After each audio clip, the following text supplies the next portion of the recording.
Olive మిఠాయి machine 10th class. అంటే 10వ తరగతి చదువుతున్న విద్యార్థులందరికీ కూడా మంచి సలహాల్ని, సంప్రదింపుల్ని ఇస్తూ ముందుకు సాగుతున్న ప్రయాణం అది. ఫస్ట్ ప్రోగ్రాం వచ్చి మే 4 స్టార్ట్ అవుతుంది.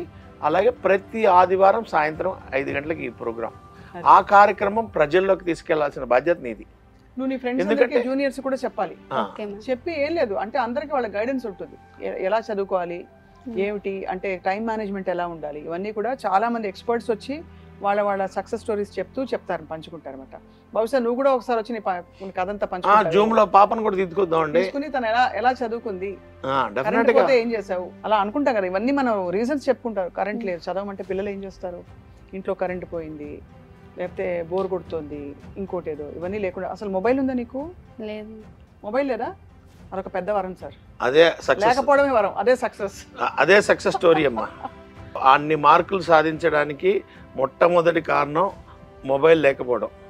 దయచేసి పేరెంట్స్ అందరూ కూడా మీ పిల్లలు 10th క్లాస్ చదువుతూ ఉంటే మీ ఇంట్లో స్మార్ట్ ఫోన్ పక్కన పెట్టండి, బేసిక్ ఫోన్ పెట్టుకోండి.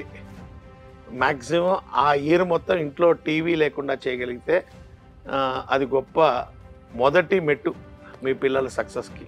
ఎందుకంటే నేను యుఎస్లో ఒకళ్ళ ఇంటికి వెళ్ళానండి, వాళ్ళ ఇంట్లో టీవీ లేదు. ఏంటంటే అమెరికా వాళ్ళు అంటారు ఇంట్లో టీవీ లేకపోవడం ఏంటంటే, మా పిల్లలు 10th క్లాస్కి వచ్చారండి, టీవీ పెట్టదలుచుకోలేదు, మేము టీవీ పెట్టుకుని మేము చూసుకుంటే వాళ్ళు కాసేపు చూసుకుంటారు, వాళ్ళు డిస్టర్బ్ చేయడం ఇష్టం లేదన్నారు. It's great. తప్పకుండా అమ్మా. నీకు సినిమాలు చూసి లేకపోతే ఎవరైనా చూసి ఇన్స్పైర్ అవుతూ ఉంటావా? అంటే సినిమాలో కానీ బయట సమాజంలో కానీ నీకు ఇష్టమైన ఐకాన్స్ ఎవరు? అలానే ఏం లేదు మేడం, ప్రతి ఒక్కరి నుంచి ఏదో ఒక విషయం నేర్చుకుంటున్నాను. ప్రతి ఒక్కరి నుంచి ఒక విషయం. మెచ్యూరిటీ బాగుంది బాబుకి.